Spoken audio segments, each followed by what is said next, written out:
नमस्कार. या ठिकाणी आपल्याकडे श्री क्षेत्र जळके बुद्रुक गावस्थ श्री हनुमान भजन मंडळ इथून आली एक दिंडी आहे. आषाढी निमित्त त्यांची काय उत्साह आहे, आनंद आहे.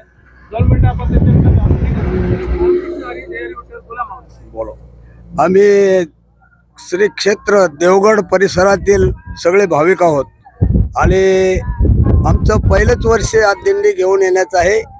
त्यामुळं आम्ही आमच्याकडे एकदम आनंदमय वातावरणामध्ये सगळे महिला मंडळ, पुरुष मंडळ सगळे सामील झालेले आहेत.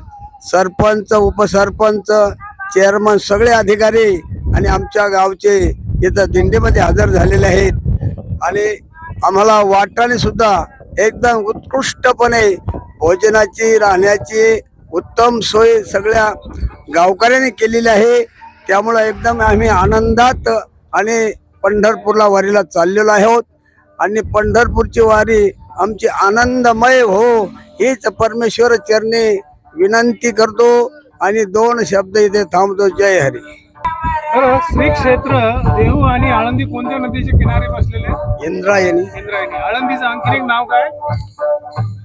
आळंदीचा अलंकापूर. संत एकनाथ महाराजांची समाधी कुठे आहे? आपले पैठण क्षेत्रामध्ये. संत ज्ञानेश्वर महाराजांचा जन्म कुठे झाला आहे? आपेगाव. संत ज्ञानेश्वर महाराजांची समाधी कुठे आहे? आळंदी क्षेत्रामध्ये. पंढरपूर कोणत्या नदी किनारे बसलेलं आहे? चंद्रभागा तीरी. आषाढी एकादशीचं आणखीन एक नाव सांगता येईल का? आषाढी एकादशीचं नाव देवशयनी एकादशी. देवशयनी एकादशी. किती एकादशी असतात वर्षात? 24. 4-5 एकादशीचे नाव सांगता येतील का? हो. भागवत एकादशी, आषाढी, कार्तिकी. हो.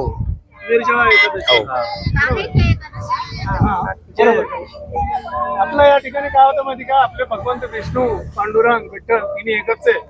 ते या ठिकाणी आषाढी एकादशी पासून देवशयनी एकादशी ज्याला म्हणतो आपण, योग निद्रेमध्ये जातात 4 महिन्यासाठी, ज्याला आपण चतुर्मास असं म्हणतो.